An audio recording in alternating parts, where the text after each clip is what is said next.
Today was bad. Light work, people. Light work. It seems we're soft all over the pitch.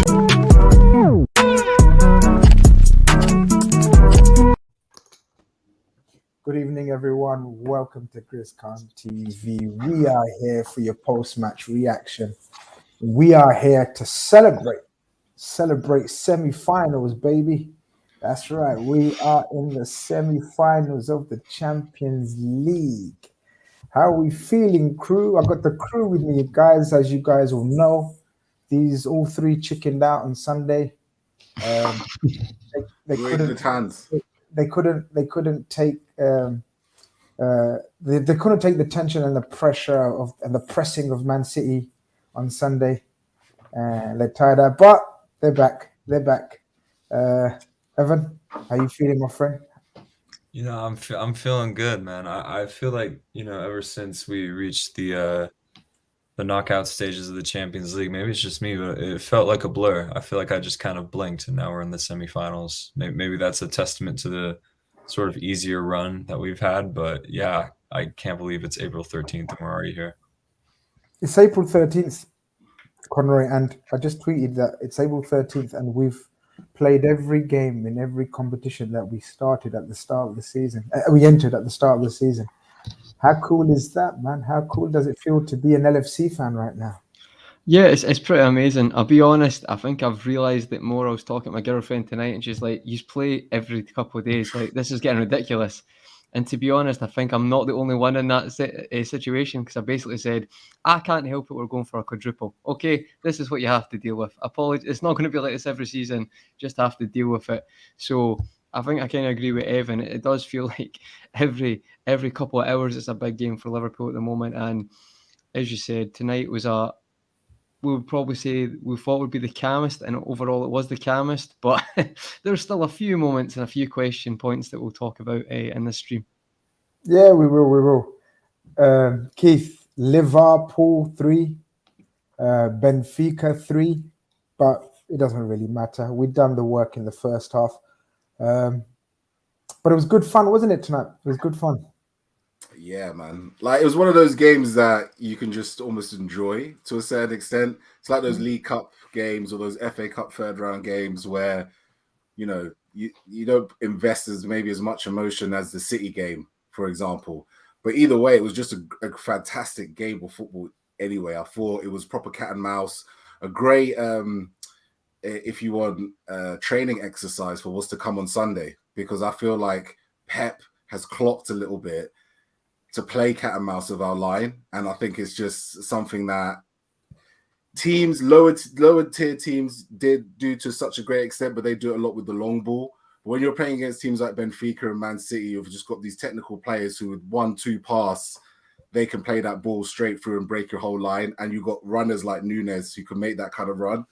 That's what just made it so entertaining. So I loved it. It was a great game and so happy to be in the Champions League. Conrad, I say you made a point about how fatigued your household must be, and I was thinking about that as well. Like, even for the players, I got a question for later on: is the FA Cup and League Cup going all the way to the final worth it?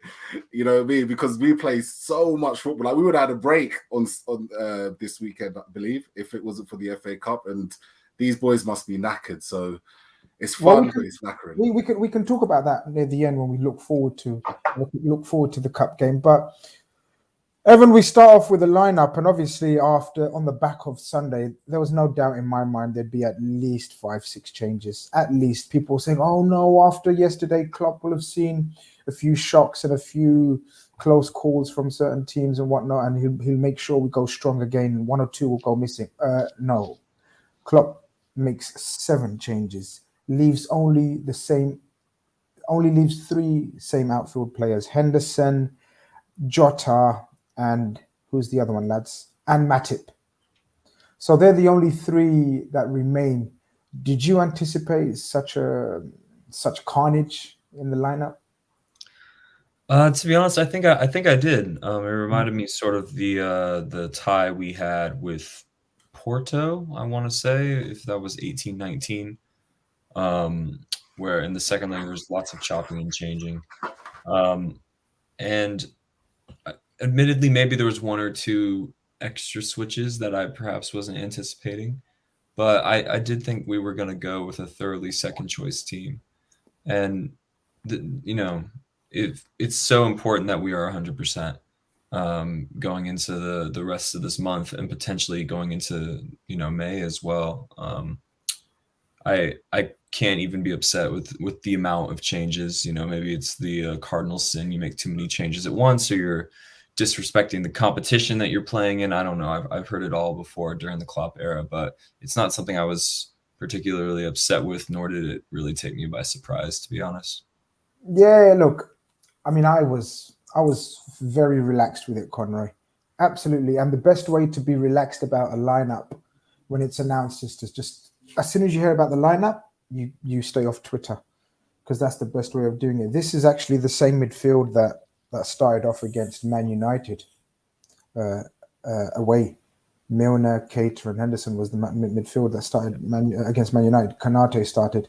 I think it was inevitable Tsimikas or Gomez, one of them might get a game.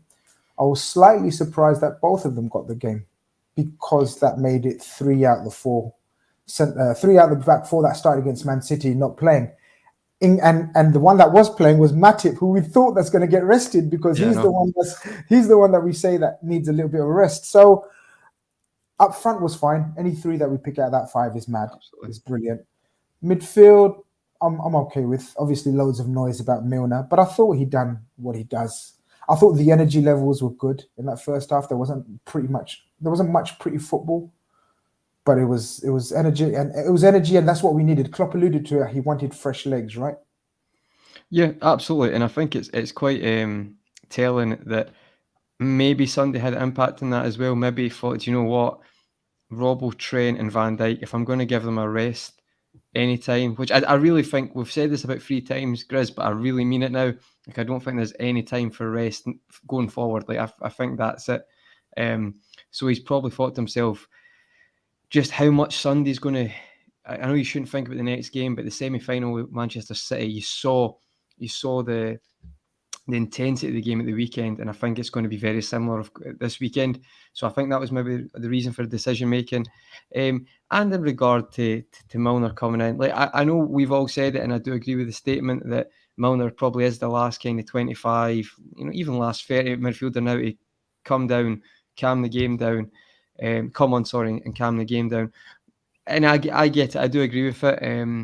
But you know what? It is what it is. I think the game there was enough of a cushion to do that, and ultimately that worked out. I know we're going to talk about it, but technically, if we want to be technical, and I know he wasn't good, but it was 2-1 when James Milner came off that park. Unless I'm incorrect, I'm sure that was the case of it. So there's pros and cons, but overall, I was okay with it. It was a bit of a turnaround in terms of games, but one guy that played in the first game that played in this game as well, Keith, was Ibrahima Konate. He seems to be. We spoke about it a few weeks ago, didn't we? That we said Klopp it seems like he's picking and choosing his games very wisely and cleverly, and seems to be some sort of plan behind it. But what we needed today, I was crying out for, was an early goal to just calm it all down, or so we thought it would calm it all down. Konate, for me, even a better header than in the first game, right? Gets the opening goal. And again, one of your outswinging crosses. Was it? No, is it Conroy's favorite outswinging crosses? Is it? Outswinging corners. It was. I love the fact that there was about 3 men around him, and he just out-muscled them all. He just stuck his chest out and said, I'm the king of the castle here. Do you know what I mean? I love the way he did that. He took the header really well. For the amount of the lack of, a lot of the times when you see headers come in from that style, it's a little boom, right? Bottom corner done. But he takes it in such a way, it's actually, pretty clever goal, right? Pretty clever header. And I like Ibu. I really do. I think he's so solid, in terms of everything he does. In one-on-one situations, he's solid. In his passing and distribution, is very solid, right? Rarely does he misplace a pass. In winning headers, he's always quite the alpha male of the centre back group. As I said, he's he deserves the time he gets, and I think with every game he's proving that we don't necessarily suffer without maybe Van Dijk and Matip as the chosen partnership. So that's kudos to him, because for me, Virgil and Joel are the best centre-back pairing probably in world football at this current time. So to slip in and be able to do a job and not feel like you miss them as much is the highest compliment I can give him. Yeah, I thought it was because there wasn't so much pace on the corner, was there, Evan? It was like it was kind of lofted away, and then he had to get the pace and extend his neck muscles and get into the corner. Again, it's a weapon that we have in our armory that we have utilized again and again and again, and long may it continue, right? Absolutely, and that's why I was so upset. I think we only had one corner at the Etihad the other day, because obviously the more corners Liverpool get, the more likely we are to win. It's as simple as that. As far as Konate's header, yeah, it's a bit of a carbon copy of the one he scored in Lisbon, and it is one of those ones where he jumps really early, but because he's so tall and so dominant that even though he's on his way down, normally when you're on your way down, it means you've mistimed your jump, and maybe shorter players like a Jota or a Mane might suffer from that. But because he's so big and so tall, it doesn't matter. He's still able to get a decent amount of power and direct it into the corner. And, with the exception of the goal we conceded in Lisbon as a result of him sort of fanning at the cross, I think he has been largely flawless in his debut season at Liverpool. Quietly has been one of the signings of the season in world football. I would say he definitely enters maybe into the top 5 category of that. Obviously, he's not getting first team minutes on the scale of maybe some of the players that might be ahead of him on that list. But just in terms of coming in for a certain price to a certain team, given how old he is and given what's expected of a center back in our system, I think he absolutely deserves to be considered one of the best signings in world football this season. He is the reason we're in this situation. It's signings like that slip in and able to do a job so well is why we are in the full competition. Like if you look back, he was in a lot of the League Cup teams. He's been in the FA Cup teams when other players were injured or out. He's always been available. Big Champions League games as well. Like you can't put a price on that kind of situation. I agree with Evan 100%. Signing of the season for a squad player to make you feel like you're not losing it at much when you lose your best, Virgil van Dijk, the god of men. That's just like, you can't buy that in the market at the moment, I don't think. Bro, you can if you're Liverpool. Yeah. Amazing. Shout out to Kasim. Currently in Adam Brooks Hospital fighting leukemia, and you guys' content is helping. Much love, my bros. My bro, from all of us, prayers and wishes, best wishes, bro. Hope everything is good and you come through fighting. And hope you're doing well, man. All the best, brother. We take the lead, and as I said, Conroy, you think to yourself, all right, that's what we needed. Vindicated rotation from Klopp. Everything's calm. Good 60 minutes, and then make a few changes. Now, man, we're Liverpool FC, Champions League. There's something in the air tonight, though, Grizz. There definitely was. It was. Conroy, when is there not something in the air at Anfield on a Champions League night, right? When is there not something in the air? But it was the opposite thing tonight. It was like Benfica took that energy. But it was, but I still wasn't ruffled. So look, they get their equalizer, another offside, a close offside decision. It goes to VAR, but it seemed to be Milner's last touch, so it's given, right? Yeah, well, to me, I think even if it wasn't, but somehow if they said the initial one, which I don't think actually works like that way, he was onside anyway. But it does, straight away, it was a goal in my opinion, because you can see clearly that the person's not got a 10-foot size foot. The ball changes direction, and he's not Ronaldinho. So it's Milner who hits the ball towards Ramos. And got to be honest, I thought it was a great finish. Like, I know it's fair enough point blank, but there's a lot of strikers and forwards who miss against Alisson, and Alisson had absolutely no chance. It was bottom corner, very, very accomplished finish. But yeah, as I say, at that time, I'm not really flustered either. I'm like, okay, that's fine. Good job, we just scored. We'll just kick on now, calm the game down a bit. And to be honest, following that, it kind of went that way, Grizz, because we had a few more chances and stuff. They kind of scared us a bit, but I don't think there's too much at that moment in the game. I was quite comfortable still. I was comfortable as well. I mean, I know Keith, you really enjoyed the game. You turn into like a connoisseur in these type of games, like football connoisseur. You just love the football. You forget Liverpool and who's playing. You just end-to-end stuff, cat and mouse, tactical battles and all that. You love it. But I was calm. I was calm because I thought we could raise any time. I was calm because we seemed to get through at will with them. And one of the reasons I thought was a certain Luis Diaz playing on the right-hand side. We've been crying out for someone to be able to play on the right. When the teams were announced, I was hoping and praying it's not Jota on the right. I was hoping that it's going to be Jota from the left or through the center. And then, hopefully Diaz from the right. Diaz sparkled from the right, didn't he? It was like, okay, we've tried a few players out there, but we may have found our... Look, people in the comments can come for me, but we may have found our ultimate attacker in Luis Diaz. And I'm not saying it because he's a shiny new toy. But what I mean by that is he can literally play, in my opinion, all three positions. I know he hasn't played through the middle yet, but I think that's an aspect we're going to see next season. I just think he was born to play for Liverpool. He was absolutely born to play for this Liverpool team. And it's his aggression and his spark that makes Benfica... Because, over the years, right, we've watched Liverpool in countless European ties play their squad team, right? So we've seen over the years the likes of maybe a Jordan Ibe would come in as a kind of an option on that side. We might try and play Lallana as one of the front three. We've done Ox. When we've not had this type of depth in the past, the people that have come in, all of a sudden you just notice a lack of aggression in the press. You notice a lack of spark because they're not the three amigos. But when Diaz comes on, again, it's a bit like Konate.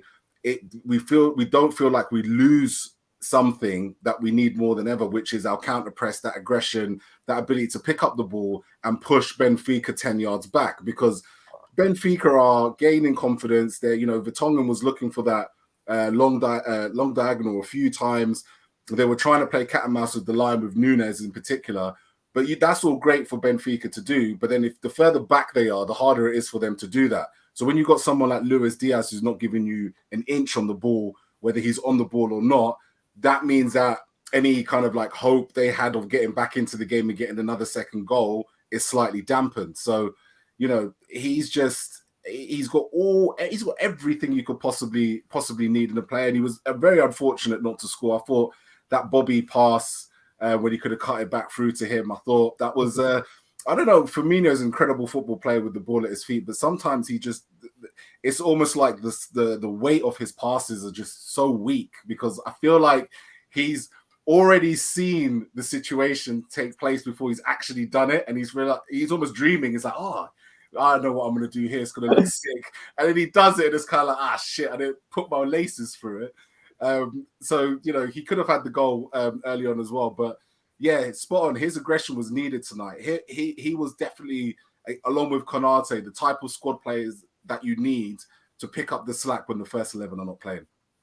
Yeah, and I just want to quickly get, Evan, your thoughts on what we're going to obviously go on to speak about Bobby, because he scored a couple of goals, whatever. But that things like that, when he underhit that pass, there's still that slight frustration. But we saw overall quite a lovely performance from Bobby Firmino in terms of link-up play, hold-up play, and the whole connectivity issue that we've spoken about and discussed, haven't we, in recent weeks? Yeah, and given his injury issues in 2021 and the start of 2022, maybe he's a flavor that has, removed itself from our palates a little bit. Maybe we're not super used to what he can bring. Obviously, we've seen Jota deployed through the middle, Mane deployed through the middle. Any combination that didn't involve him. And although, maybe he's lost sort of the scoring touch or, physically dropped the level, not as sharp as he used to be, he's still that extremely unique and effective profile that made us such an efficient and impressive team. So when he is in the team, even if he doesn't exactly set the world alight, it's very clear what he brings, what his role is, and what he's able to do for his teammates. And yeah, when he underhit the pass, I was beginning to wonder, is it going to be his day? And obviously it would go on to be his day. But yeah, it's a nice palate cleanser, because I don't think Jota or Mane through the middle are capable of doing the same sort of things that he is. I've said it on this channel before. There is no Firmino replacement. The Firmino replacement is just the next evolution of the Liverpool team, whatever that is, and I think we're fast approaching that moment. So yeah, but I'm super happy for my favorite Liverpool player of all time. I mean, what isn't great about Bobby Firmino scoring goals in Champions League knockout ties? Yep, and that's why I very subtly came to you, even though Bobby Firmino wasn't on the agenda at this stage. But a brilliant segue into the evolution of Liverpool, and sort of finding or looking at sort of the midfield area, which comes to scrutiny near enough every game now, Conroy. And one of the sticking points, and I can see it popping off in the chat since we've started. There's too many to bring up, lads. Too many comments of the same nature. So we're just going to discuss it on a whole. But Milner and Henderson are selected, and Keita. And there's huge uproar how Curtis Jones and Ox are totally overlooked. To a lesser extent, Harvey Elliott maybe, because he hasn't been getting much of a run in, or looking, I should say. But if Milner's starting, I'm going to just put the question out there, because everyone wants me to. If Milner's starting in 2022 in a quarterfinal of a Champions League game that you're 3-1 up, what does that say for the futures of Ox or Curtis Jones, Conroy? Or is there nothing? Or is there not much to it? It's just horses for courses, or whatever. Yeah. He's done this in the past, though, Grizz. It's not like this is a shining light moment where we're surprised. There's been lots of games where he's played Milner when you've been like, even this season, last season, where you would disagree with it. So for me, I think at times you probably say Klopp, he does have his trusted people that he sticks with these games. And in the sense of, there is context, like he had 5 subs and he had a big bench, so he could afford to do it. I do understand people say maybe Ox or Jones, I do get that. And I would have went with one of them as well. However, I'm not surprised anymore, because he's done it before. So I don't know why you think he's going to change his stripes because there's an uproar by fans. Do you think he looks at Twitter after the game and goes, he doesn't care, right? And he's been doing it. And you know what? He's won a lot of trophies. So I don't question him. For ones like this anyway, like I understand and I disagree with it, but ultimately he's one of the best managers in the world. He is the best manager in the world, in my opinion. And he's done it before, so not as shocked. I'm okay with it. I think, to be honest, Grizz, in my head, Milner's last 25 minutes, as I said, right? So seeing this game, I feel like you do get away with playing him in this game. So I think, to me, he just goes with his trusted lieutenants. I do think that's kind of getting the end this season with that. I don't think you'll see that very often. I think you will see Henderson all the time, but I think you will probably see a Jones more likely than Ox. I think he'll go away in the summer. He'll come in for that. But you guys are hypocrites, because I was in Germany and I watched the game on the phone, right? And you're on about Twitter, but I'm the only one who can actually stay off Twitter, right? You're tweeting after the game, and then you're just saying, like, the reaction is City, just uninstall it for a day. Literally, I had not one tweet, and you guys are complaining about it. You three were on it. Keith's in the spaces. No, Listen. All I'm going to say, is that pass that James Milner did to Bobby Firmino when Firmino could have played it to Diaz, we'd be having a whole different conversation about how world-class that was, right? Because that was a great pass, took out the entire back line. So it's funny with James Milner, right? He's a scapegoat to a certain extent. You can understand it to a certain extent, but I 100% back this midfield going into the game, because I feel like when you give a Curtis Jones or an Oxlade-Chamberlain with Naby Keita and Jordan Henderson, for me, I've seen that story before, and it's chaos. So rather have 2 midfielders that are looking to do more of the filling in as opposed to the going forward. But surely, Evan, if that's the case, if Keith is saying that he's more inclined to go with the less chaos, did you say, the less chaos if Milner and Henderson are playing then, as opposed to sort of Ox and Keita, or Jones or a Ox, or a Jones or a Keita. Surely that means then that doesn't bode very well for them, guys. I'm coming back to the point of Ox and Jones. What does that tell them, or what does that tell us about their futures at Liverpool? Or because I was happy with the lineup. Let me put it out there, guys. People can go mad in the chat and on Twitter and wherever. I was okay with it. Yesterday, when I was thinking of the team, I had an inkling Milner would play. I think I even said it somewhere. I think Milner will play. So I'm okay with it personally, but I can understand the noise and the fume. Like, we should be giving these others a chance to prove themselves. Otherwise, they have to be gone, because if they're not gone, then this is not going to make sense, if you know what I mean. If we look back, this won't make sense if they're not gone. 100%. And, we're going to have to wait for that. I think what we need to avoid falling into is the trap of it's entirely one thing or the other. Like, like Conroy said, this is not unlike Klopp to throw Milner into a hyper important game. Well, not hyper, like throw Milner into a game no one expected him to start. That's we've seen that every season for the past 6 years. It shouldn't surprise any of us at this point.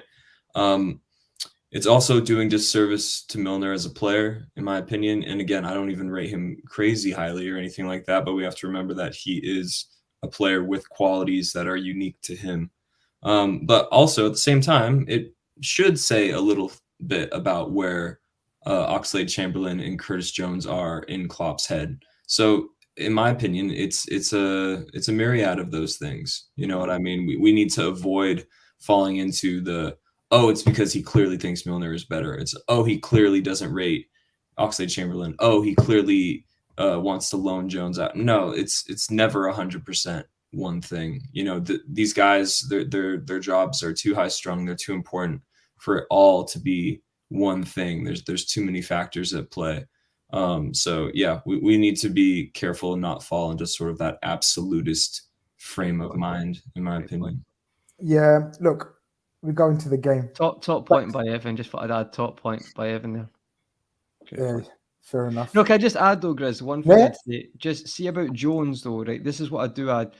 I think we've seen, because we all got a bit excited quite quickly, Elliot. Now he's going to be a great player, but we've seen that Klopp is trying to be smart with his younger players. And as much as he's a bit older, I do think he feels the same with Jones, and I do think he's patient, because he does rate him, I feel, and I feel like he picks games to get him that confidence. So it's maybe not too much, and people might agree with that, disagree with it, but I do think he believes in Jones the same as Elliot. Elliot's obviously a different story. Elliot's superb, but he's a lot younger. I just feel that he's trying to be smart with Jones, and I think you've seen that because he puts him in some games that you'd be surprised that he was playing, because he played was it last month. And I just think in general he's trying to be smart with the younger players. So I think Evan's kind of got a great point there, that it's not one or the other. He's not playing them because he doesn't think they're good footballers. I think he just feels that Milner was the right instrument to use tonight. Yeah, I tend to agree when it comes to Elliot and Jones, possibly. I'm not sure on Jones, to be honest with you. Depends what you see him as though, Grizz, because me and Evan see him as like a standby midfielder who can fill in. Whereas if you're looking for like a but that's what Milner is. Yeah, but what I mean is, eventually that's what I see Jones being a part of that squad, not necessarily being a starting midfielder. So him not starting tonight, I don't see that as a dampening his progress, whereas others might see it as that way. That's what I mean. I see what you mean. I would have I just would have thought that it increases his experience in these kind of games, exposure to these kind of games. And if you want him to be a standby midfielder, eventually if Milner goes and Henderson gets older and plays the Milner role, then these are the kind of games that he needs to be seen to be able to play in. And that's the way I just look at it. But I think it's curtains for Ox. I think it's very clear to see that he's absolutely out of the picture. But again, as Evan says, that's something that we have to look forward to, or look to in the summer. 1-1 at halftime, Keith. Everyone's thinking, this is awful, this is mad, Klopp's going to make so many substitutions, he's really pissed off. Klopp was calm as a cucumber. He had his calculated his subs at 60 minutes, regardless of whatever the score was going to be. But it just so happens that we take the lead just before he makes those substitutions. I don't know if I'm going to come to Conroy and Evan as well about this, but Jota didn't mean that pass, did he? That was a scuffed shot, right? And then That's another assist. That's another assist to the GNA man himself. the GNA man himself. And Bobby's there, the prolific fox in the box that you alluded to earlier in the season. We've seen a new type of Bobby Firmino. I remember you speaking about his prowess in the penalty area. Like maybe this is what he's been asked to do a bit more. And there he is for a tap-in. I love it. When Vardy scores these kind of goals or Kane scores these kind of goals, we say, wow, what great anticipation. We very rarely say it for Bobby Firmino. I just love the evolution of his game. You know, he's very much a case of he's sniffing danger. And I think that comes with experience, that comes with age, that comes with playing at the highest level for so many years. That probably comes with watching Jota. Yeah. He's probably been watching those YouTube compilations of Jota's goals and thought, all right, this is how I get back into the team. And you know, like what was great about the whole situation was the fact that, you know, it was calmness, composure to put the finish in, the prowess, the anticipation to be in the box. And also the fact that, you know, he's slowly playing himself back into form, really, into contention. I think he's had a big say in these last two knockout rounds. And it's got to be said, you know, that opening goal against Inter does not get talked about enough because that header was absolutely outrageous.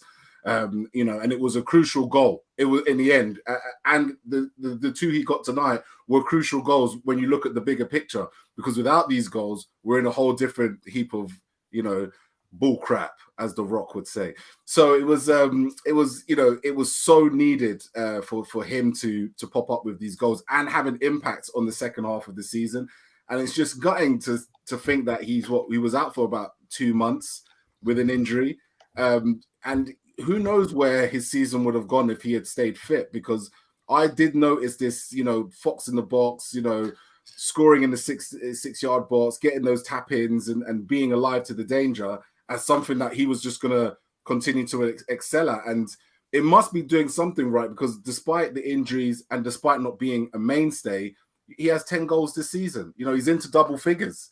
So again, it's a question mark of, you know, he gets into that situation come the summer when, you know, people are talking about breaking things up, you know, are people going elsewhere?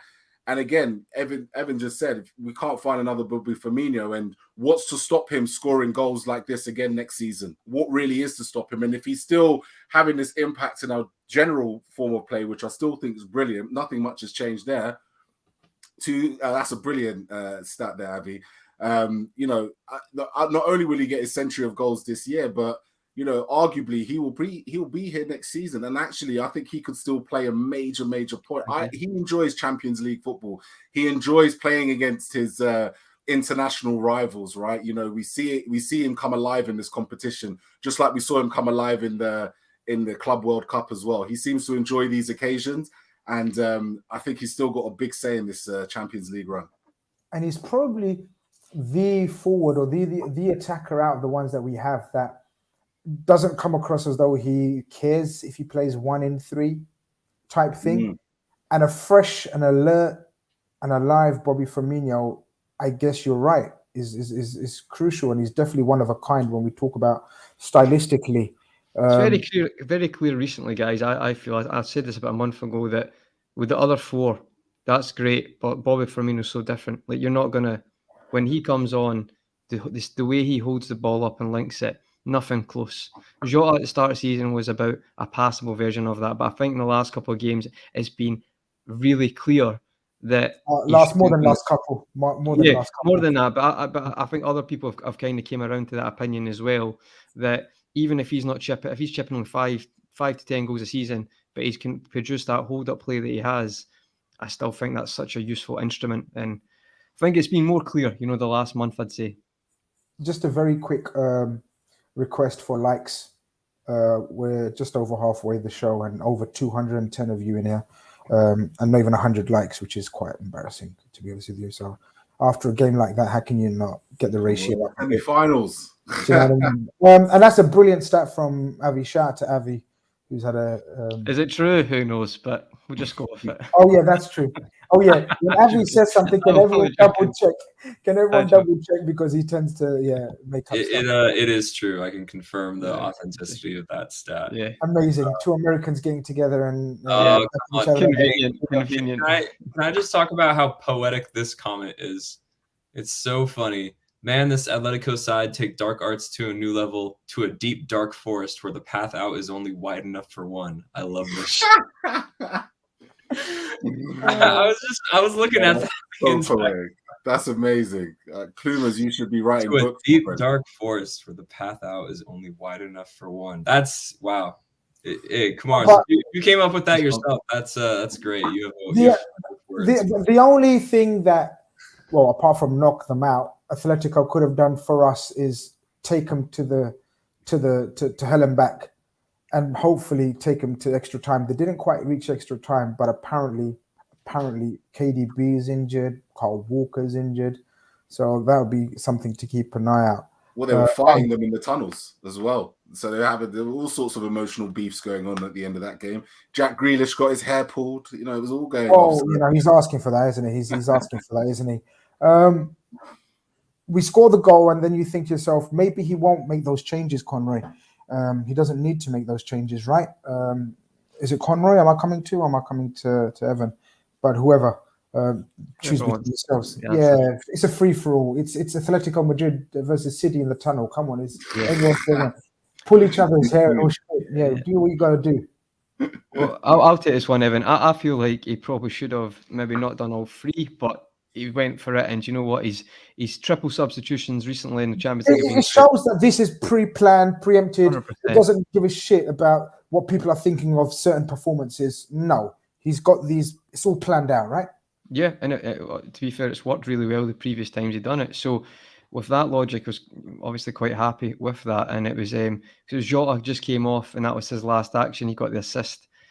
Salah comes on, and you're saying he got the assist. I think are you in your back of your head ready to give him credit for that? They all count, Grizz. See when the season finishes, do you think someone's going to say he's got 10 assists, but there's an asterisk next to it? No, that's not how it works. Okay. But yeah, I'd say he comes off, Salah comes on, Fab comes on, and then Thiago comes on. But there's a really strange moment where Jordan Henderson gives the captain's armband to Milner, walks off, and then Milner's coming off. So then he runs over to Alisson. No, but he puts it on first, then realizes he's coming off, then runs over to Alisson. That was a strange moment. But on the subs, I think, you know what, it's a tactic that's worked really well. And I found that, Keith talks about watching Benfica and the tactics was really interesting, but I found Klopp's tactics of using the 5 subs like that and using the kind of 60-minute triple sub has been quite a new factor to our play that I've been quite fascinated by it this season, to be honest. Evan, Tsimikas again with a brilliant delivery, brilliant cross for Bobby Firmino. This is more Bobby Firmino finish on the volley, bang. He loves it.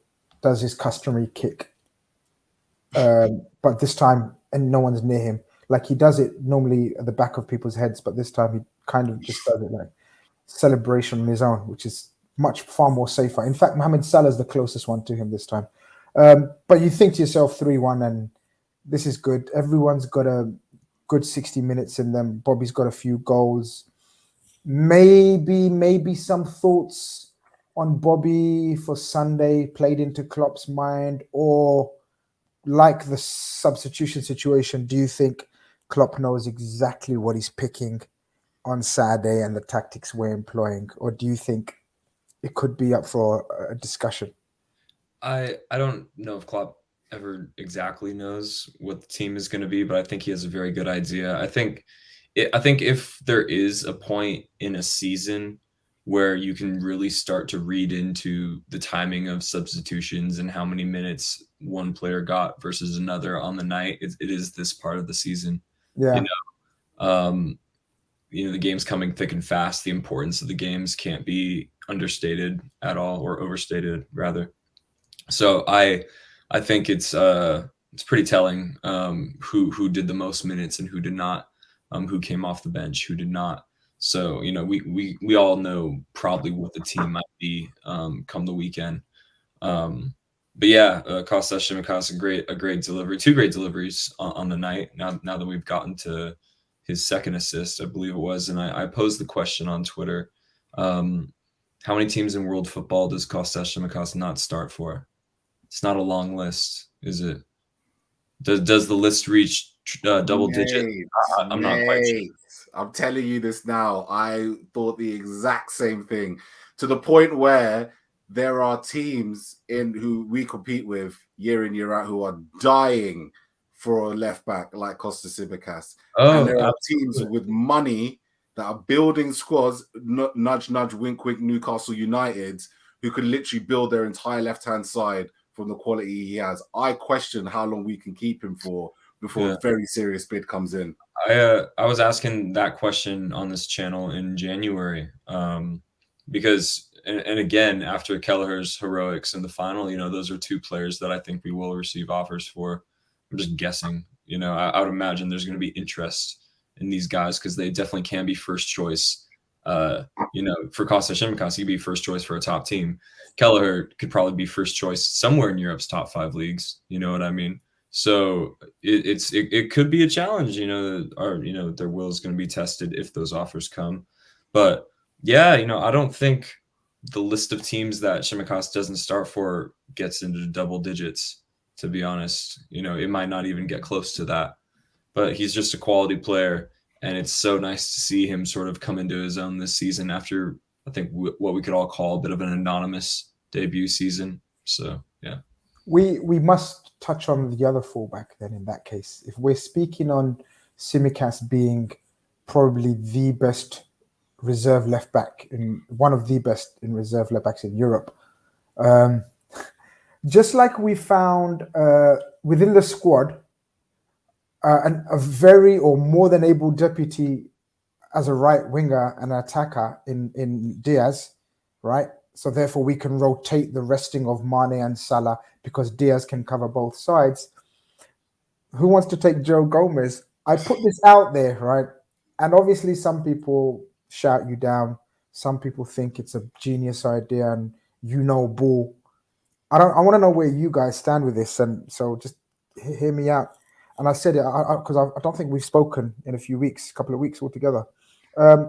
Joe Gomez, I think, can extend his stay at Liverpool by being, I'm going to use that word again, auxiliary right back and a tremendously good centre-back option as well. Thoughts, guys? So yeah, for me, I think that he's clearly been taking extra sessions with Trent Alexander-Arnold for his crossing, because I've never seen Joe Gomez attempt so many crosses. Confidence. Yeah. There's so many times I've watched him play that in the wing-back positions over the years where he'll opt for the 1-2, he'll opt for the low pass, he'll opt maybe to keep the ball moving on that right-hand side. And this Joe Gomez seems to be not only more than happy to make those runs, overlapping runs, but actually the quality of his distribution from that side has improved tremendously. So, and even when I think it was said that Jota pointed when Gomez put the cross in for Jota to score the other day, and he pointed, he goes, I told you so. Yeah, told you so kind of thing. Clearly shows that Joe Gomez has been working on this in training, and if he has been, then that's a very, very smart human being, because he understands quite quickly that instead of me being upset, sulking, leaking information to the newspapers because he doesn't get to play in the position he wants to, he's actually took it upon the mantle and said, you know what? There's a position to play at right back as well as a position to play at centre back. If I can cover both areas with the same type of quality, then Liverpool can't let me go. And if you're competing in that many games, Keith, as well a season, you're going to play 15 to 20 games per season.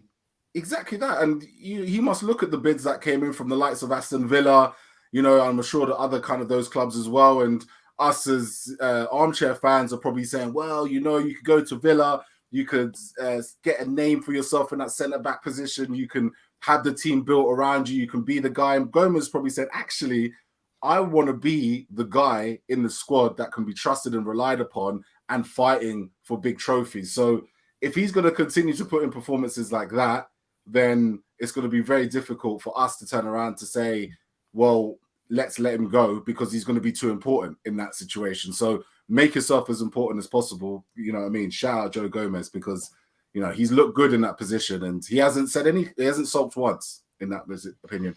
But just one last thing on Tsimikas. I'm telling you this now. I'm convinced wing backs are the modern day number 10s, right? The market is dying for this quality, dying. Every team wants to play with marauding wing backs who could put a ball in the sixpence and all that nonsense. And Tsimikas has got it all. He really does have it all, and he deserves more than to be a substitute option. Stop saying that because people might hear this now. Other clubs might hear it. Stop saying that. Yeah, but people did pay 50 million in summer for Chilwell, so this is like there's a precedent for people paying a lot for fullbacks. Like I think it's like people see that if you can get someone who can go up and down and defend. My problem with fullbacks, and now you're right, Keith, is you get someone who's like amazing at attack but can't defend. It's someone who can do both really well, and I think you're right. I think Tsimikas will be. I'm not going to say what Grizz you just told him not to say, but I agree with your point, Keith. And your views on the Gomez situation? Is it because I think you can, like we spoke about Konate being the future and sort of one of the signings in terms of looking forward and everything. I think Gomez I literally think it's a matter of one more season. He needs to stick it out because Joel Matip just won't be on the same level. I can see Joe Matip has been brilliant. Joel Matip has been brilliant this season, but I can see the strain catching up to him now of playing a lot of games this season in certain situations. And I think Joe Gomez just needs to remain patient one more season. That's my opinion. I don't know what yours is on that. No, was that Evan or me? Sorry, Chris. You can sorry. No, in general, I'll be honest, I've changed my opinion completely. I think he is the right back now. Don't think Liverpool sign a right back. I think they'll probably look at it as a waste of, not a waste of money. I don't mean a waste, but they'll probably be, it's financially savvy to just keep Gomez as because I've changed my opinion on like, you're not looking for a Trent replacement. You're looking for a right back who can come and be solid. And though it doesn't have to offer the same, but can just do a job there. Gomez can, and I've seen him in the Watford game. And tonight he's balling for Jota at the start. He's obviously improving his game to do that because he knows that he can play it right back and he probably will give an option to battle for centre-back soon as well. Maybe you say Grizz a couple of years, whatever. Maybe Matip drops down to the fourth choice and then Gomez goes up, whatever. But for me, I think that's how Liverpool go now. I think that's why he's done the training. That's why he looks fresh in that position now. Why he says, I think he's always had the engine, but you can tell there's more intent to try and shape his game at right back. So for me, I'll be very surprised if Liverpool go for a right back now. I think I've changed my tune on it. I think that's the way they're going to go forward. And I think it makes sense, to be honest. I kind of forget people say like, oh, I get a James Tavernier in as the kind of backup to Trent or someone who copies what Trent does with, high goals and assists really impacting. I think that was just an example, Tavernier. I'm not saying they go for that, but someone who has so much impact in the attacking phase. I think Gomez, to me, I don't think Liverpool will get a right back. I think that's it. And I've been impressed. The Watford one was the one that impressed me. And tonight, people might disagree, but I think with another season being patient, he probably plays quite a few games next season at right back as well, Grizz. So therefore, going forward, you've got someone who's a utility player to play centre back or right back. So I think can someone in the chat, or unless you one of you three know how long Joel Matip's got left on his contract? Does anybody know? Let us know in the chat. I want to say 2 years, but I think because I think that will play a massive part in if Klopp was to sit down and talk with 2024, his contract expires. Well, it's 2 years. What I guess. So another 2 years. Because Matip won't be sold and Matip won't be given a new contract. He could drop down to 4 centre back as well, Grizz, in a not next season after. It could quite be for the final season. He just has his farewell and leaves at the end of that season. See, this is it. I agree with Sam. He says it's all on Gomez though. He would be more. Will he want to be more of a centre back again in terms of wanting to get in the England squads again? I suppose Evan's not the man to come to when it comes to Do you think football players are all so patriotic? Do you think every Liverpool? Maybe they are, but I don't think they're. I think they want to win trophies. I think so too. I was just starting to wonder, like, why would he want to go represent England after how he was treated? I just don't. But exactly. So forget the England aspect, Evan. With regards to the Liverpool aspect, by the way, people, Fahim's having an absolute field day in the comments today. He's trying to wind up every single person with his outlandish views. When Fahim's in this mode, I think it's best. Is he talking about Gomez there? He ain't no adjustable spanner. Yeah, he basically he doesn't want Joe Gomez as a. Yeah. As does Fahim like Nico Williams? He's very anti Matip. Believe it or not. So okay, one of the best centre backs this year. Okay. Yeah. Well, there you go. That's for him. For you. That's why he is. I love Fahim though. I love Fahim.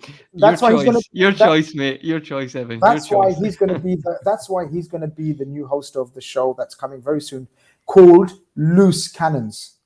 This is that gives it away. I do love. He's in the chat. I do love Fahim. Honestly. Yeah, he's winding up everyone. Funniest. He's talking about Curtis Jones sold. Milner, Henderson, sold. Curtis Jones is done. Yeah, done.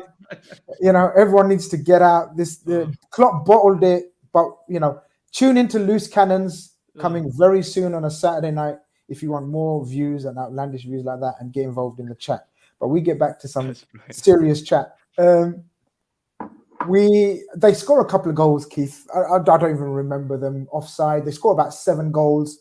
3 are allowed or 2 are allowed, and the end scores 3-3. I don't know, right? I don't know. I do know Nunez played a very good game, and I wasn't sure about him a few weeks ago, and people are obviously coming for me in the chat saying, have you changed your mind? I don't change my mind just, week on week, people. But what I will say, he has impressed, and he's looking... quite the prospect for people that want a striker out there, right? He looked tasty, man. I can't deny. Look, you have to look at the timings of the runs. I think forget the goals, forget the finishes. You got to look at, world-class strikers now have the ability.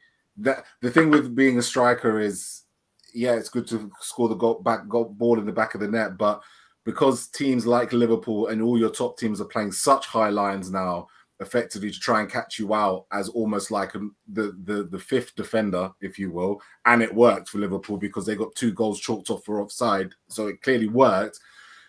Is that if you're good enough to time your runs to perfection and get over that line, then automatically you're going to get the attention of some of the biggest clubs in Europe, because a lot of teams want to play that game, that they need a striker in and around that area to do exactly what they've done. It's a bit like Gabriel Jesus on Sunday, who I thought that timing of the run and being aware and alert and being on side was phenomenal. I think it's a skill and an art in itself to be able to stay on side in an era of VAR. And Nunez did that quite a few times in this particular game and got his just rewards. For me, he has the Alvaro Morata about him. Insofar as I think he's got the skills, I think he's a great finisher, but I think he's soft. I think he is soft. You can't tell me that every 5 minutes you get touched, you go down so easily because you're always trying to win a foul. You're a big lad.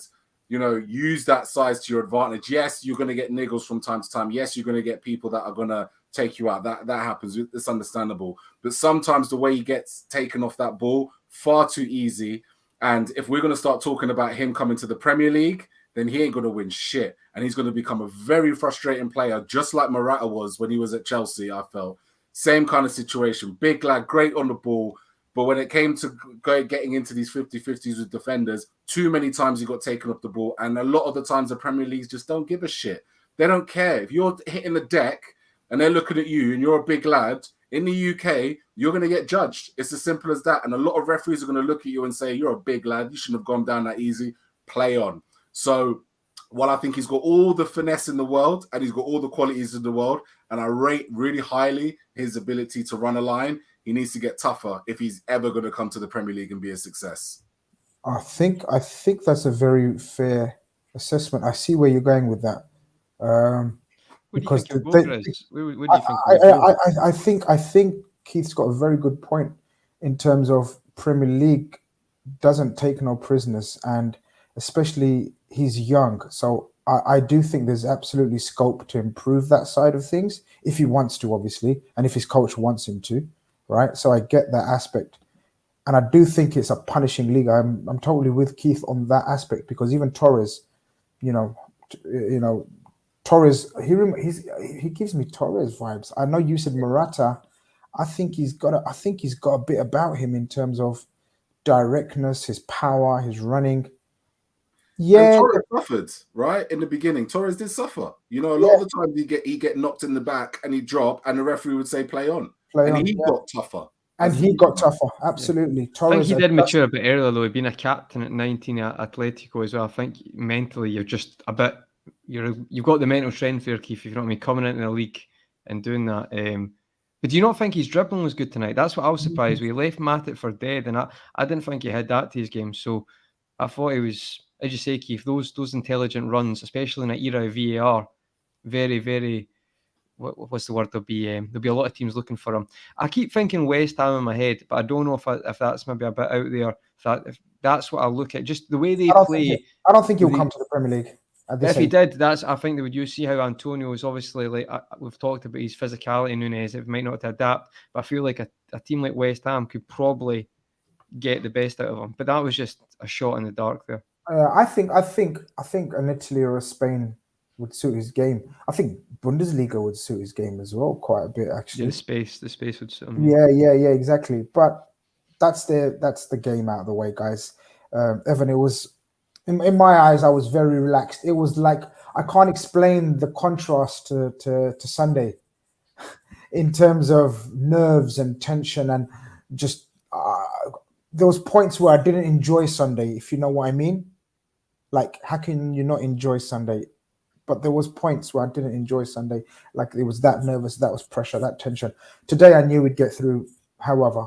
And today I was satisfied in knowing that we get through, and we now play in the semi-finals of the Champions League. Someone hit me with the stats in terms of what is our record now under Klopp in terms of European Cup competition. I always like to know that. But not only are we in the Champions League, Evan, I think to the shock and pleasure for a lot of people, we play Villarreal, who knocked out one of the favourites, one of the teams that are supposedly one of the favourites, and teams that can destroy us and play us off the park. And coach of the season and century, Nagelsmann, Unai Emery done a... He's the coach of the season. The coach of the season, Unai Emery. Unai Emery's dumped them out. We play Villarreal next in the Champions League. Thoughts, Evan?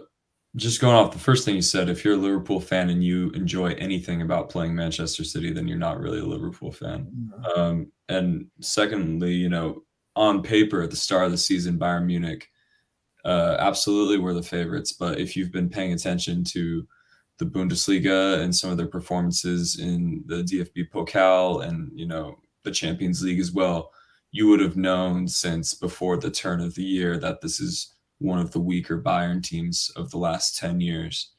And obviously there's going to be a lot of like revisionism now that they've been dumped out by Villarreal. But, you know, I've been saying that for quite a long time. You know, I didn't consider them one of the favorites. By the time January rolled around, they've had some really shocking results, even though I think they're still comfortable at top of the Bundesliga right now. That's not really saying much, but yeah, in terms of, this might be their weakest team of the past 10 years.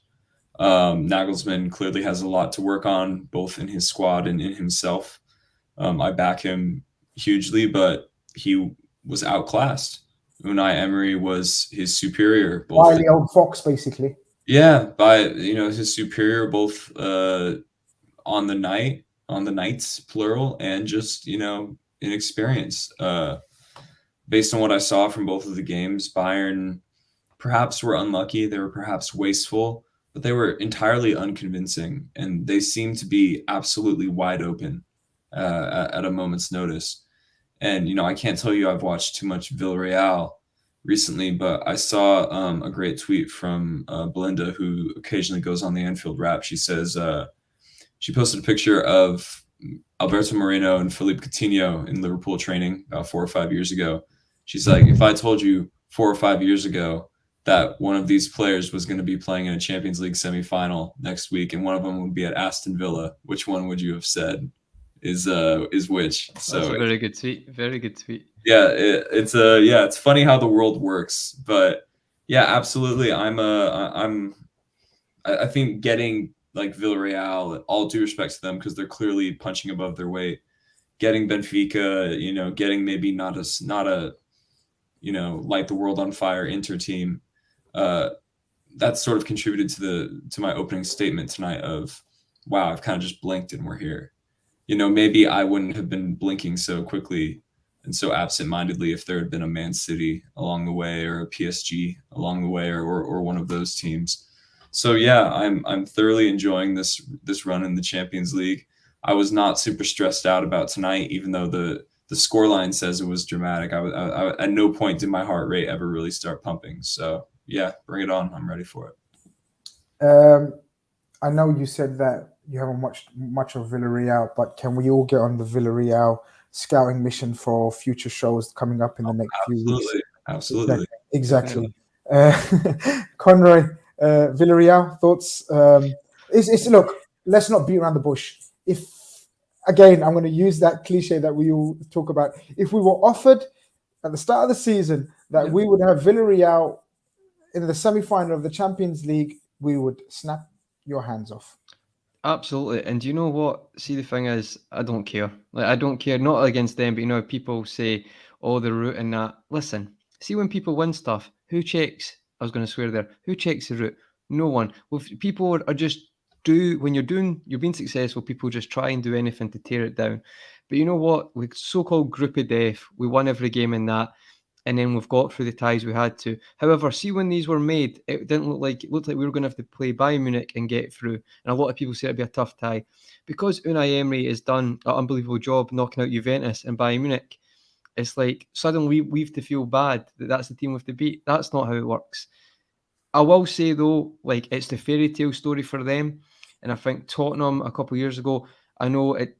Now Ten Hag looks great and he did build a good team, but Ajax with the team, they'd done well. They'd knocked Real Madrid, Juventus out, and Tottenham nearly lost that game. People forget that kind of that aura and optimism can really help those teams. So what I would say is you need to be ruthless in these games and not take it for granted, and you really have to act like you're playing a Manchester City in this tie. I don't think we'll be complacent, but I feel like Emery has showed that with a team that's not necessarily, you'd call it, Grizz, the big dogs. You've seen him, but see when he gets a team who is like a siege mentality. I would say early Mourinho, where I know it's different teams, but how Mourinho would build that, everyone's against us, the smaller teams. Emery's record with smaller teams is so-called smaller teams. I'm not being disrespectful, but you look at Sevilla and stuff, he's got a great record there. And I feel like it's not going to be an easy game. I would take a 1-0 win over two ties. Absolutely 1-0, 2-0. I think that could be like that. Don't think it'll be a blockbuster. But he deserves a lot of respect. And last night I was actually very happy for him because people used to think of Emery and associate him with the 6-1 embarrassing Barca defeat. To be honest, I think he's really changed that narrative slightly by knocking Juventus out by so-called Allegri, who's going, the Juventus outstanding team, and then one of the favourites, Bayern. So I feel like he's done very well for his legacy in the Champions League, and I think he deserves credit for that. I think he deserves credit. I can't disagree with anything you've said. I also think he deserves a shot at a major club again, somewhere where they're going to respect him for what he is. And what he is very much an elite coach. And the record, speaks for itself. And Keith, I'm just looking at their lineup that played yesterday, and they've got Albiol, who's I'm sure close to 40, and I think he is. They have Foyth at right back, who came from Tottenham Hotspur. Pau Torres, who's very highly thought of. I can't say I've heard of their left back. Obviously, our very own Albi Moreno's had a serious injury, so best of wishes to him. But this is the interesting part of the midfield. They've got, and one of the strikers, they've got Lo Celso, Coquelin, and Capoue in midfield. Lo Celso, the Spurs reject. Coquelin, the Arsenal reject. Capoue. Got a bit of time for Capoue, though. I've always liked him in FIFA. He was always good in FIFA. On the half turn, he was good. Keith knows what I'm talking about. He's good on that half turn. but that's insane levels of getting players maybe that not have had the best of successes in recent times, putting them together in a team and in a formation that you fucking not only win the Europa League every time you're in it, the one time that you get into the Champions League because you won the Europa League, you've just dumped out Bayern Munich amongst many and now are playing semi-finals against Liverpool. That needs to be speaken up. I think there's more to say. I mean, they were in the same group as Barcelona and who was it? The other one with Barcelona. They're the reason that Barcelona in Europa League, right? They're the reason that Juventus have been knocked out of the Champions League. They're the reason that Bayern Munich have been knocked out of the Champions League. Unai Emery, as a European Cup connoisseur, is just serious elite level. He's taken 3 different clubs to European finals. Right, it took Villarreal finally to win their first European trophy, I think, ever in their history, winning, 3 Europa Leagues. He has beaten Jurgen Klopp in a European final, and that's where. And again, when we looked at those 2 teams at the time, I'm sure that even at that squad at the time, we had some confidence that we'd win that. So we can't take anything for granted in this game. We have our run has consisted of a lot of teams that want to make a point against Liverpool, right? Where playing Liverpool is their biggest game of the season. It was the same with Inter. Benfica showed the same type of energy against us. I mean, Inter almost scuppered their entire league season just to fight us. I think the difference between those 2 and what we're getting with Villarreal is Villarreal's season sounds like it's pretty petering out, so there's not much going on in La Liga, and the fact that Unai Emery has already taken these boys to European success and he's taken them past big teams, so there is an air of caution. The thing is, though, I just think that teams like Juve and teams like Bayern and Liverpool last season, they can be beaten in the Champions League when they're not quite at it, right? When they're not quite at full gear, when they're not quite at the finished article, they are open to getting knocked out of the Champions League. I just don't think us in this current state, with this current squad we have, with the dangers that we have all over the pitch, I don't think we're in a position necessarily to be, taken advantage of or have some cracks in our armor. There's too many first team players. There's too many options. We've been here before. Again, this is our 4th European semi-final under Jurgen Klopp. I would be amazed if we don't get into the final. I really, really would. I think it's going to be tough. I think it's going to be squeaky bum time. I think it's going to be difficult to make chances in open play. But I don't sweat that because I know that we'll score goals from set pieces. You know what I mean? I know that we will get our goals one way or another. So I'm cautious of them and I have huge respect for them. And you're going to get the question from TalkSport when they're going to think that they're already in the final. You're going to get idiots that are going to try and downplay Villarreal and etc. That's not going to be me because this one is going to be one that's going to be a true test. But ultimately, I think destiny is calling for the Champions League final. I think destiny. It has to be destiny. It has to be. Villarreal might think it's the it. same though. Villarreal might think it's their destiny, because they've knocked out the teams have knocked out. Maybe, you know what, you're right, but for me, I look over it over the past 5 years. I get you. It has to be that rivalry, like with Man City. I get you, mate. I'm only playing devil's so much so that I think you might even see a dodgy refereeing decision just to make sure it happens because that's money for the Champions League. Yeah. What I would say though is that Dan Juma, by the way, very good player. Very good player. That's been a smart signing for Villarreal. I think he's been very good in the Champions League. So that's a player I think we'll talk about in the preview. I was gonna come to him as well. Yeah, Dan Juma up front with obviously Gerard Moreno, who's quite highly thought of. But Hamza says, Evan, he says Anfield first leg is better in hindsight. I always like Anfield second leg at home. Just personally, Same. That's how I'll always want it. I don't think I'll ever shift on that. Yeah, I'm not sure how that. I don't know how that's going to pan out. Is he maybe talking about sort of in terms of our last couple of games against sort of Inter? We lost. Well, we drew. No, we lost to Inter, and then we've drawn I don't know. Can I just say something? Do you know what the danger is with Anfield? Sometimes, particularly against a team like Villarreal, it's the idea that we go to Yeah, Villarreal, we're favourites. Yeah, there's nothing. Smash them, yeah, smash just like them, that. come back to Anfield, everyone's already halfway there, and then all of a sudden, you know that Champions League roar from the away side. Oh, one goal. It happened tonight. Because And they've all of a actually sudden, got good players, who can actually hurt you. Like tonight, they can hurt you. And in the sorry, and in the other leg, Evan, we find out City scraped through, literally scraped through. Madrid tried their horrible best. Apparently, there was pure scraps and fights and all sorts in the tunnel, and it kicked off afterwards. And Kevin De Bruyne went off, and Carl Walker's injury looks actually serious, more serious than Kevin De Bruyne's.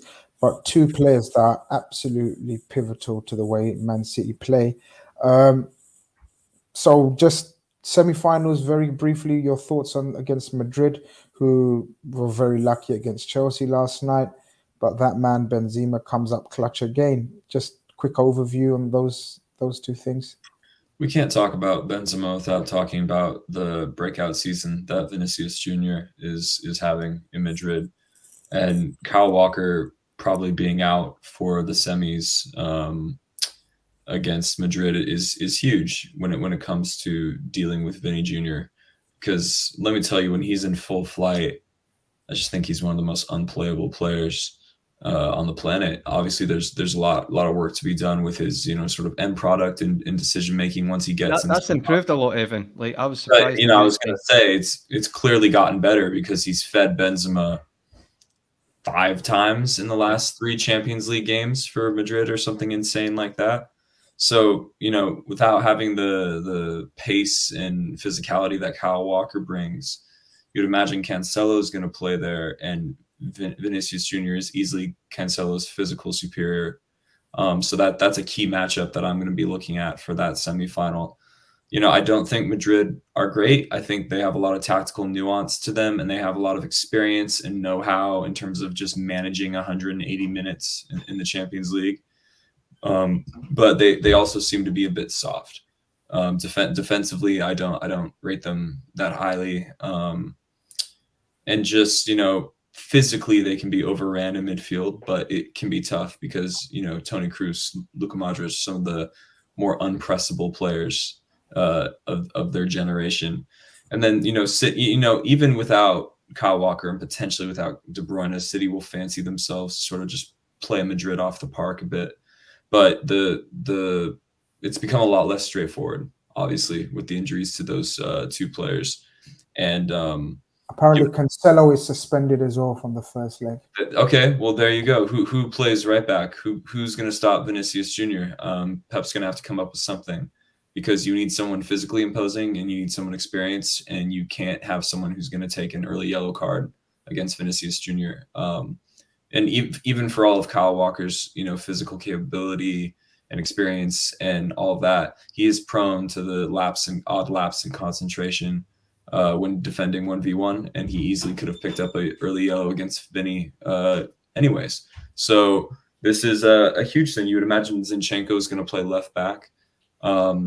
Maybe Aki, right back. Aki, possibly. John Stones will play. Yeah, John. I think it's going to be John Stones because the thing about Nathan Ake and Laporte, although they both played left back, it's because they're left-footed. Cancelo is extremely two-footed, so that's why he's played either side.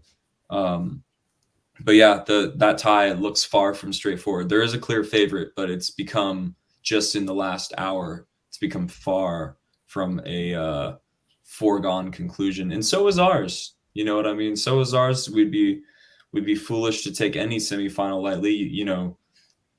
People said we got an easy semifinal in 17-18. That Roma team had to do extraordinary things to get to where they were. So yeah, I'm looking forward to it, and I'm glad it's sort of just happened like that.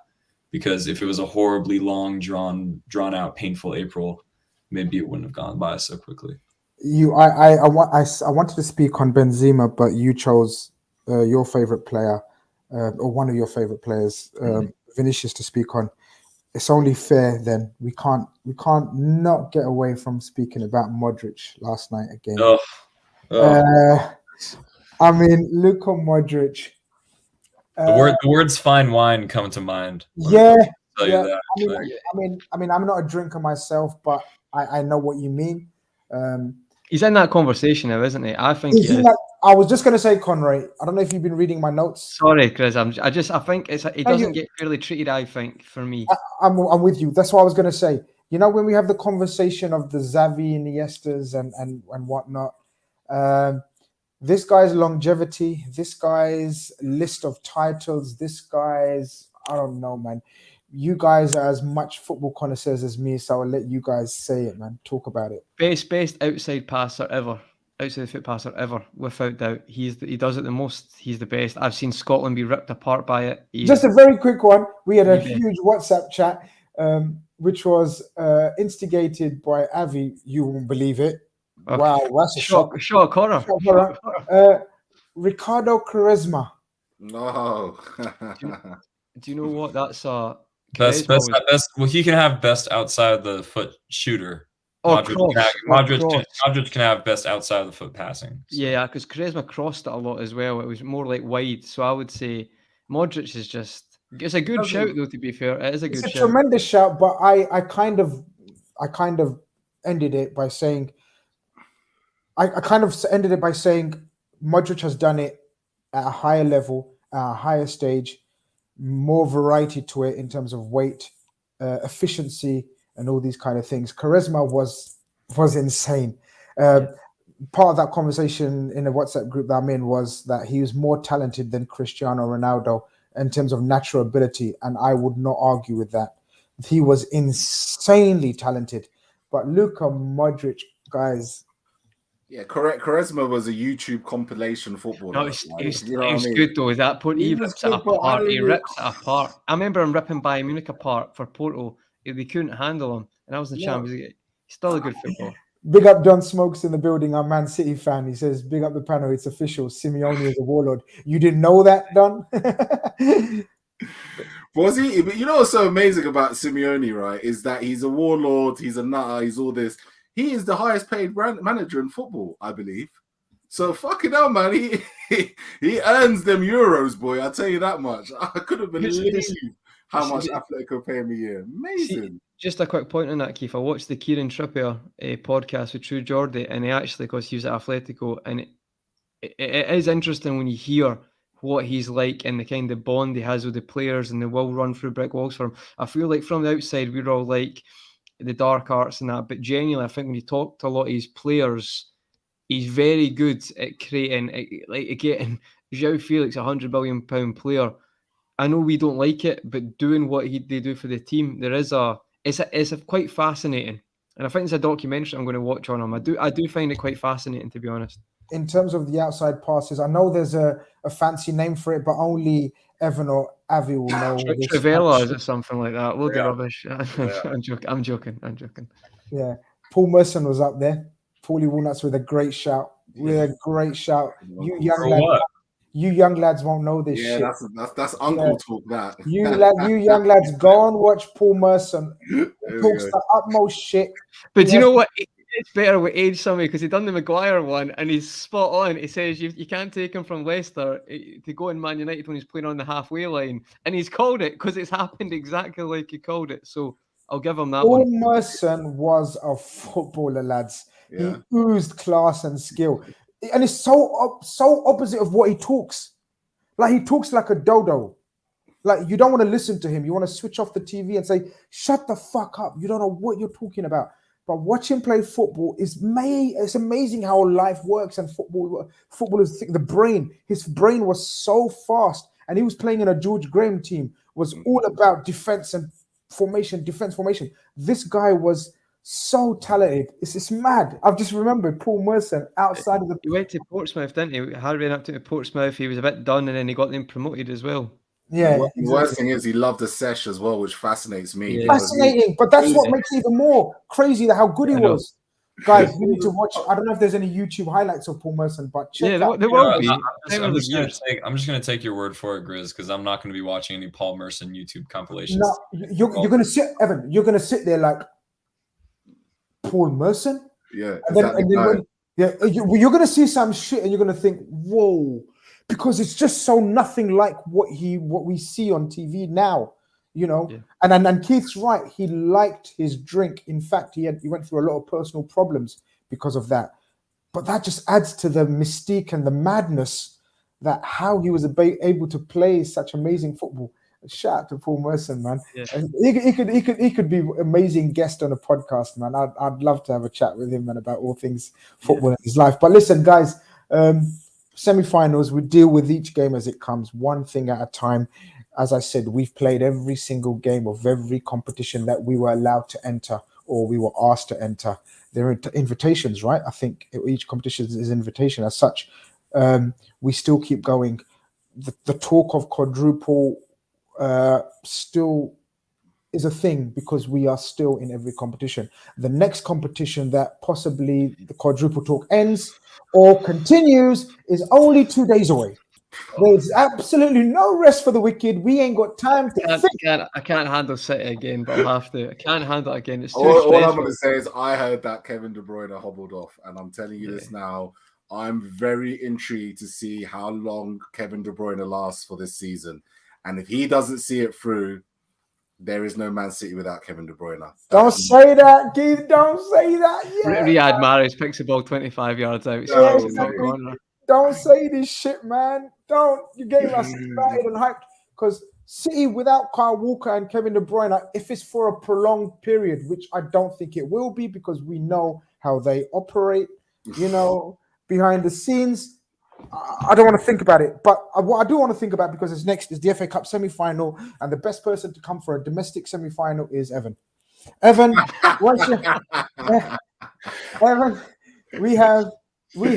we have Man City again in the Champions League semi-final. Are you A, going to wake up for it, B, be excited for it, and C, what do you think of the outcome?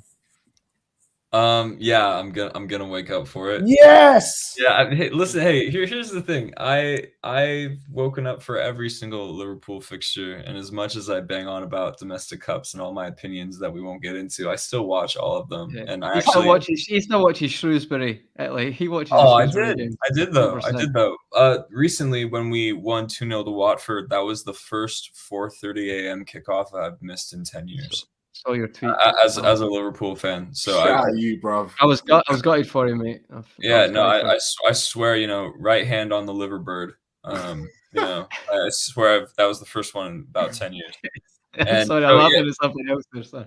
No, but here's the thing: we're here. You know what I mean? I don't care about the domestic cups when they're in the early stages, right? Yeah, when it's October, like, oh, if our third choice team loses to Coventry in an early round of the FA Cup, I don't care. Like, but now that we're here and it's Manchester City, like, you know, my mortal enemy, like, absolutely, like, let's go for it. We are a generational team in a generational position. So let's go out and let's go write our names in the books. It's generational. You know what I mean? So it's like, it would just be so silly for me to continue some silly agenda about it. I don't care about it in October. That's just the easiest way to say it. In terms of outcomes, yeah, it's, you know, speaking of games that have become a lot less straightforward in the last hour, you know, let's talk about that game, because obviously, you know, Kyle Walker, Kevin De Bruyne were probably going to play at least some role in that game. And yeah, so it's become a lot less straightforward for them and a lot better for us because we were able to rotate tonight with minimal fuss. They had a bit of a bar fight out in Madrid. So yeah, I would say the advantage goes to us currently, just in terms of injuries and fatigue and, you know, all those things. But as we know, they are a force. Let's just leave it at that. Evan, Conroy, looking forward to it. I mean, I had to watch it in a German airport on someone's phone on Sunday night. I watched it in Heathrow. Yeah, I got a good stream. I got a good stream, to be fair. Shout out to Ian, my friend, get his little app on his phone. But I've got to be honest, that was torture, and that because, you know what it's like, you're a little bit behind, and you're just like, it's just the whole delay with it is horrible. And then, you know, you can get messages from everyone. It's horrible. So I'm actually looking forward to being in my house or wherever I choose to watch it for this game.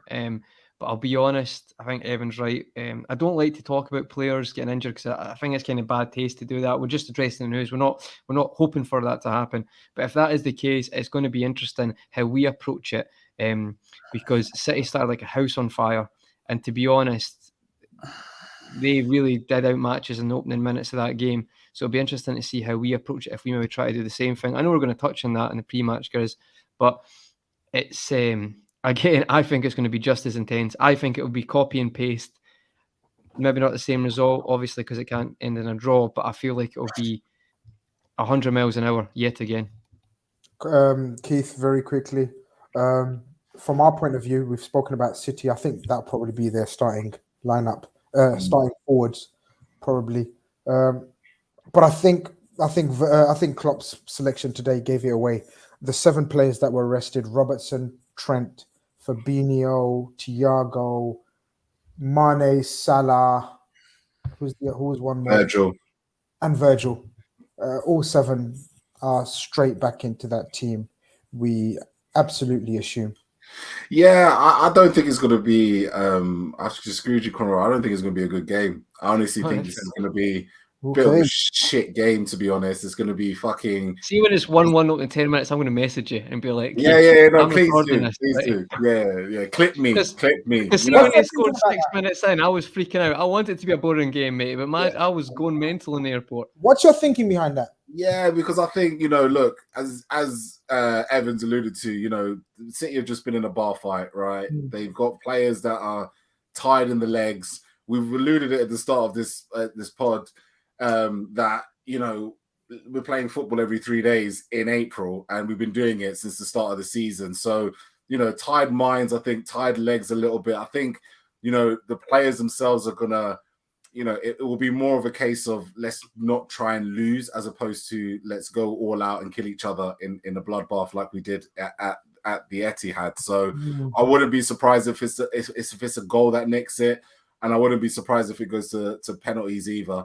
I think it's going to be kind of one of those games. Or the other flip side to it is if that the thing with Liverpool is if we catch City early with our press and we get that press right, that one tackle, and we get that one early goal, then I think, whoever's tactic works quickest usually goes on to dominate. I felt when City went ahead on Sunday, it was kind of a deflected goal, kind of came out of nowhere kind of thing, made it a lot more even. But I've seen City in the past, when they're on and they're just boom, boom, boom, and they score, they usually destroy us. And then when we're on and we're pressing them and we're winning every tackle, winning every second ball, and causing them nightmares, same kind of thing. We'll terrorize them. So yeah, I don't think it's going to be a great game of football, purely just for the fact that they just play so much football. All of them have, really.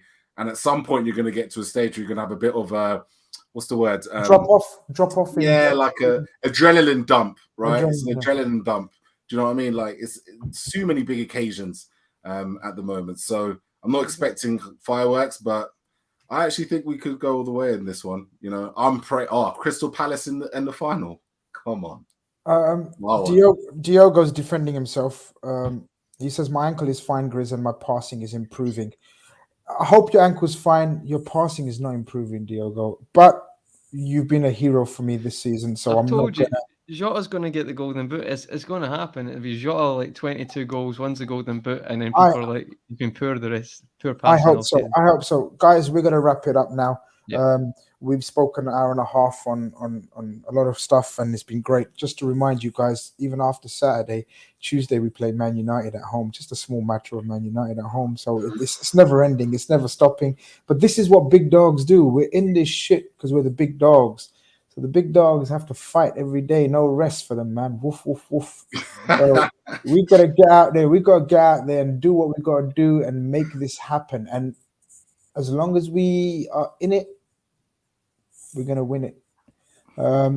Ladies and gentlemen, this has been the post-match show to the Champions League quarter-final between Liverpool and Benfica, where we have gone through to the semi-finals. We'll be back on maybe tomorrow or the day after for a pre-match, more intensive look at the semi-final. We won't be having Evan for a semi-final, FA Cup semi-final preview. We're not that cruel. but we may have one of the other characters, and we will try to get a Man City fan on. This has been a great show. Hope you've liked. I hope you've subscribed. Hope you've shared. Peace out. Take care, everyone. Look after yourselves. Peace.